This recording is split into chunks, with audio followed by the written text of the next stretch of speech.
ഇവിടെ പങ്കെടുക്കാൻ എത്തിയിട്ടുള്ളത് കൊച്ചി ത്രേസ്യ കൊച്ച് എന്ന അമിട്ട് സീരിയൽ ചിരിയുടെ മാലപ്പടക്കം എന്ന് വേണമെങ്കിൽ പറയാം. ആ സീരിയലിന്റെ അണിയറ പ്രവർത്തകരാണ് ഇന്ന് നമുക്കിവിടെ എത്തിയിട്ടുള്ളത്.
ക്യാപ്റ്റൻ ഓഫ് ദ ഷിപ്പ് എന്നുള്ള അർത്ഥത്തിൽ നിസാർ സാറിനെ ഞാൻ നമ്മൾ അണിയറ പ്രവർത്തകരെല്ലാവരും പരിചയപ്പെടുത്താനായിട്ട് പറയുകയാണ്.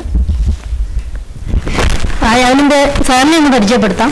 ശരിക്കും സിനിമയിൽ ഒരുപാട് സിനിമകൾ ഡയറക്റ്റ് ചെയ്ത ഒരു ഡയറക്ടർ എന്നുള്ളതിലുപരി ഒരു സിനിമ ഇത്രയും ബഡ്ജറ്റിനുള്ളിൽ ഒതുക്കണം എന്നും ഒരു പ്രൊഡ്യൂസറുടെ കൈ പൊള്ളിക്കാതെ ഈ സിനിമയെ രക്ഷപ്പെടുത്തി കൊണ്ടുപോകണം എന്നും വളരെ നിർബന്ധമുള്ള ഒരു ഡയറക്ടറായിട്ടാണ് ഞങ്ങളെല്ലാവരും മനസ്സിലാക്കിയിട്ടുള്ളത്.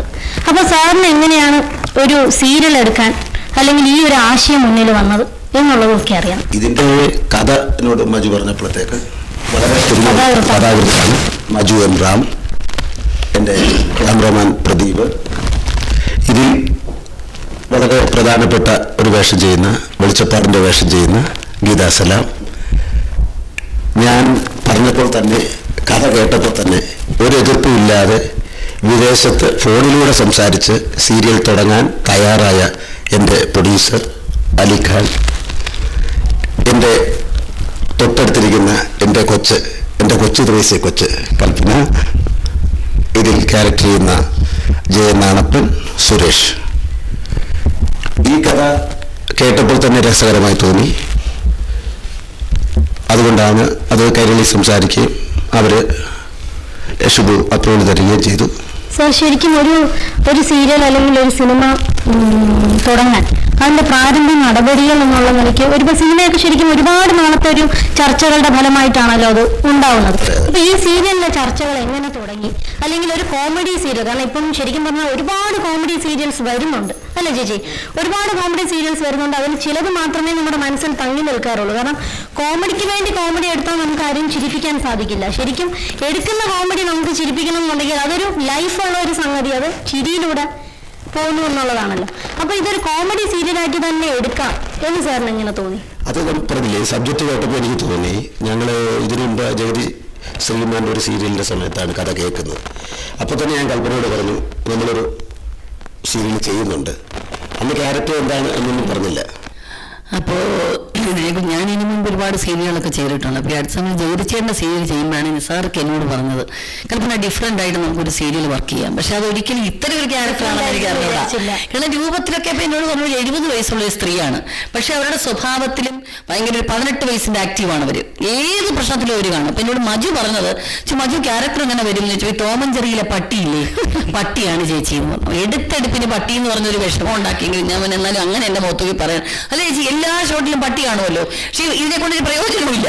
പക്ഷേ ചെയ്തു, കാരണം എല്ലാ സംഭവത്തിനും ഇവർ ഉൾക്കൊണ്ടുള്ള കഥാപാത്രം. അപ്പം അത് കഴിഞ്ഞിട്ട് പറഞ്ഞു, നമ്മൾക്ക് 70 വയസ്സുള്ള റോളൊക്കെ ആയിട്ട് എനിക്ക് ചേരി പോയിക്കാന്ന് വെച്ചു. ഒക്കെ നന്നാവും കൽപ്പന, മദ്രാസിൽ ഞാൻ മികെല്ലാം ഏർപ്പാട് ചെയ്തിട്ടുണ്ട്, ഇതാണ് കൽപ്പനയുടെ വേഷവിധാനം, പിന്നെ ഒന്ന് കൽപ്പന ചെയ്തോണം. നടക്കുമ്പോൾ ഈ സാധാരണ ഏജിൽ ആൾക്കാർ ഈ ഒരു ശേഷം ഒരു മുണ്ടൊക്കെ ഇങ്ങനെ പൊക്കി പിടിച്ചിട്ട് നടക്കുന്നത്, പിന്നെ അതുപോലെ തന്നെ ഒരു കുണുക്കം കൂടെ വെച്ചോളാൻ പറഞ്ഞു ഇതിനനുസരിച്ച്. അപ്പോൾ അങ്ങനെ അത് രണ്ട് മാത്രം കൽപ്പന കീപ്പ് ചെയ്യണം. പിന്നെ കോട്ടയം സ്ലാങ്.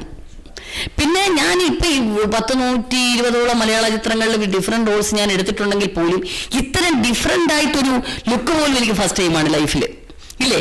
പിന്നെ അതുപോലെ ഈ 120 പടവും എനിക്കിത് ചെയ്യാം. കാരണം 120 പ്രശ്നങ്ങളാണ് ഈ പടത്തിലുള്ളത്.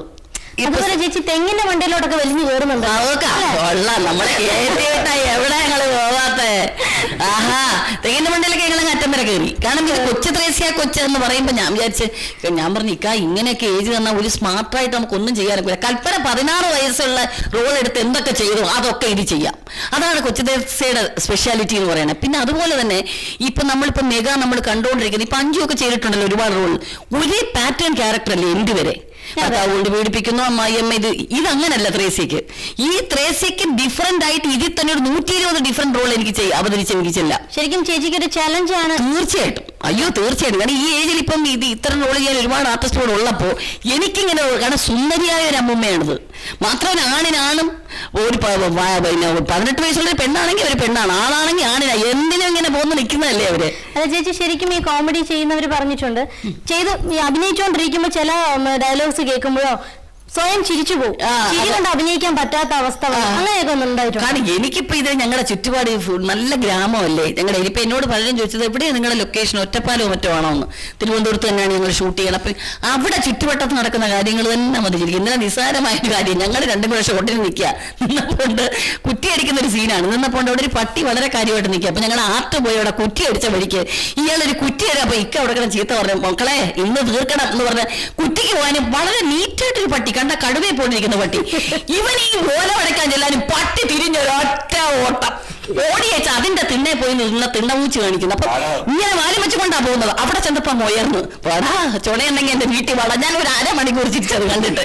കാരണം പിന്നെ കൊച്ചുപ്രേമൻ ചേട്ടൻ, പിന്നെ സലാമിക്ക, KPS എഴുതാ, ഇനി അഗസ്റ്റിൻ, ഒരുപാട് ആർട്ടിസ്റ്റ് ഉണ്ടല്ലോ. പിന്നെ ഞങ്ങൾ ഒരുമിച്ച് കൂടുമ്പോൾ പറഞ്ഞ കൊച്ചു കൊച്ചു കാര്യങ്ങൾ. പിന്നെ ഇതിൽ തന്നെ മജു എഴുതിയിട്ട് മജു ഞങ്ങളോട് പറയും നിങ്ങൾക്ക് എന്ത് വേണോ, നിങ്ങളുടെ ഇഷ്ടത്തിന് എന്ത് വേണോ ഇതിൽ ചേർക്കാം എന്നുള്ളത്. പിന്നെ പ്രദീപ് ഉണ്ട്. പിന്നെ അതുപോലെ തന്നെ പിന്നെ വേറെന്നുള്ളത് ബേസിക് ഇക്കയെ സംബന്ധിച്ച് ഞാൻ ഒരുപാട് പടമൊക്കെ ഇവിടെ വർക്ക് ചെയ്തിട്ടുണ്ട്. ഒരു ആർട്ടിസ്റ്റിനെ വളരെ ഫ്രീ ആയിട്ട് നമ്മൾ പറയുന്ന ഒരു കാര്യം നമ്മളെ മൂഡ് അപ്സെറ്റ് ആക്കാതെ വിഷമിപ്പിക്കാതെ ആ ലെവലിൽ എന്നാൽ പറയാനുള്ളത് പറയുകയും ചെയ്യും. പറയാനുള്ള പറഞ്ഞ് കറക്റ്റ് അത് ചെയ്യിപ്പിക്കാൻ അവിടെ നമുക്ക് ഫ്രീ ആണ്. ഇപ്പൊ രാവിലെ വന്ന് ഇത് ചോദിക്കാമോ അല്ലെങ്കിൽ ഇത് പറയാമോ, ഇനി പുള്ളിക്ക് എന്തോ തോന്നണ്ട, ധൈര്യമായിട്ട് നമുക്ക് എന്ത് വേണോ പറയാം. അതൊക്കെയാണ് ടീം വർക്ക് എന്ന് പറയുന്നത്. നമുക്കിനി ഇതിന്റെ റൈറ്ററിലേക്ക് വരാം. സാർ വന്ന ഉടനെ തന്നെ ഒരു റിക്വസ്റ്റ് പറഞ്ഞു, എന്നോടൊന്നും ചോദിക്കല്ലേ, കാരണം അദ്ദേഹത്തിന് എഴുതാൻ മാത്രമാണ് കൂടുതൽ താല്പര്യം, സംസാരിക്കാൻ താല്പര്യം ഇല്ലെന്നാ പറയണേ. പക്ഷെ റിയലി സോറി, ഞങ്ങളോട് സംസാരിച്ചേ പറ്റൂ. എഴുതും, പക്ഷെ ഞങ്ങൾ പറയില്ല, അത് പറ്റൂല. ഇതിനെ കുറിച്ച് കഥ കുറിച്ച് പറയുകയാണെങ്കിൽ ഗ്രാമത്തിലെ പോലെ നല്ല ആൾക്കാരുടെ സംഭവങ്ങളാണ് പറഞ്ഞിരിക്കുന്നത്.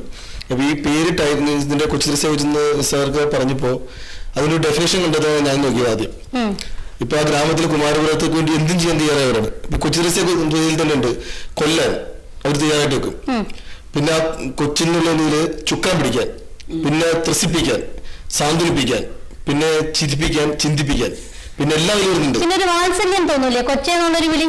പിന്നെ അത് എന്താ പറയാ, എല്ലാവരും ഗ്രാമത്തിലെ കൊച്ചുകുട്ടികൾ ഉൾപ്പെടെ 90 വയസ്സായവർ വിളിക്കുന്നത് കൊച്ചു ത്രേസ്യ കൊച്ചെന്നാണ്.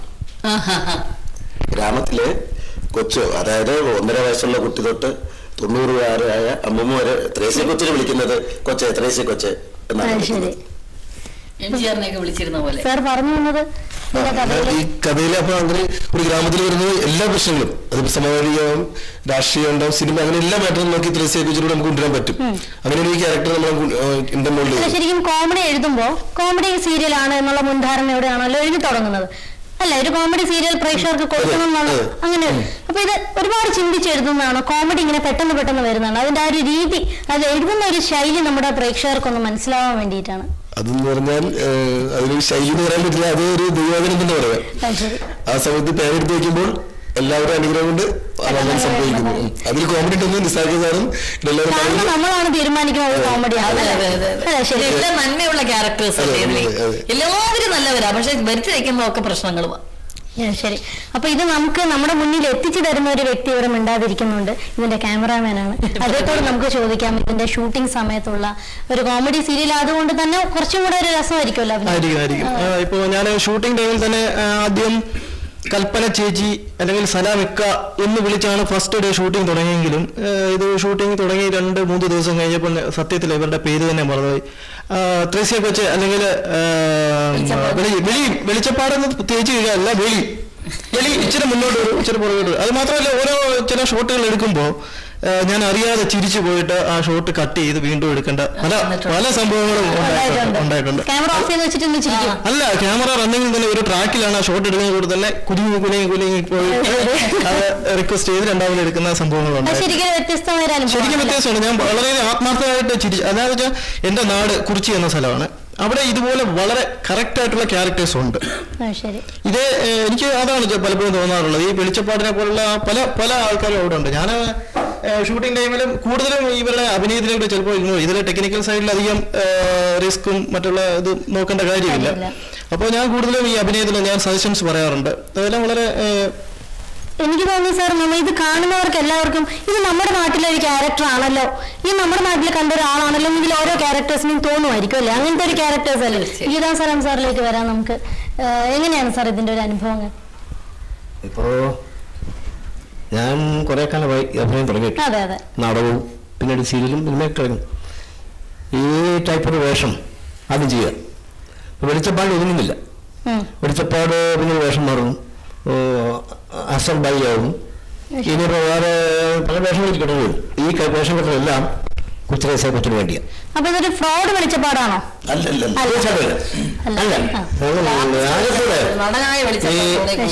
സ്നേഹിക്കാൻ മാത്രമല്ല വർക്കത്.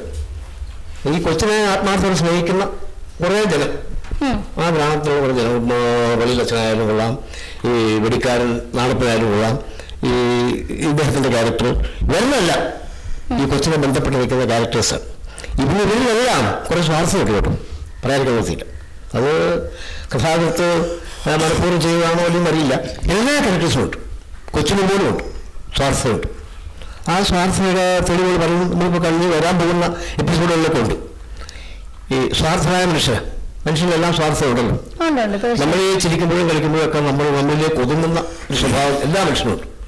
ആ സ്വഭാവങ്ങൾ മൊത്തം ഇതിലെല്ലാ കഥാപാത്രങ്ങളിലും നമ്മുടെ രാഗത്തിൽ ഉൾപ്പെടുത്തിയിട്ടുണ്ട്. സംവിധായകർ വളരെ കുറെ കൂടെ എലാബറേറ്റ് ചെയ്തു ജനങ്ങളിൽ എത്തിക്കുന്നുണ്ട്. ഇദ്ദേഹത്തിന്റെ സഹായം ബാക്കിയുള്ള ഒരു തികച്ചും വ്യത്യസ്തമായ ഒരു മൂഡാണ് ഈ ക്യാരക്ടേഴ്സ് എല്ലാം, എല്ലാ ക്യാരക്ടേഴ്സും. വേറൊന്നും ആനുകാലികമായ ഒരുപാട് സംഭവങ്ങൾ ഇന്ന് നമ്മുടെ സമൂഹത്തിൽ നടന്നുകൊണ്ടിരിക്കുന്ന എല്ലാ സംഭവങ്ങളും എന്തും നമുക്കിനി കൊണ്ടുവരാം. കാരണം ഈ നന്മയുള്ള കഥാപാത്രങ്ങളായതുകൊണ്ട് മറ്റുള്ളവരുടെ കടിപ്പറാകി ഇങ്ങ് കടന്നു.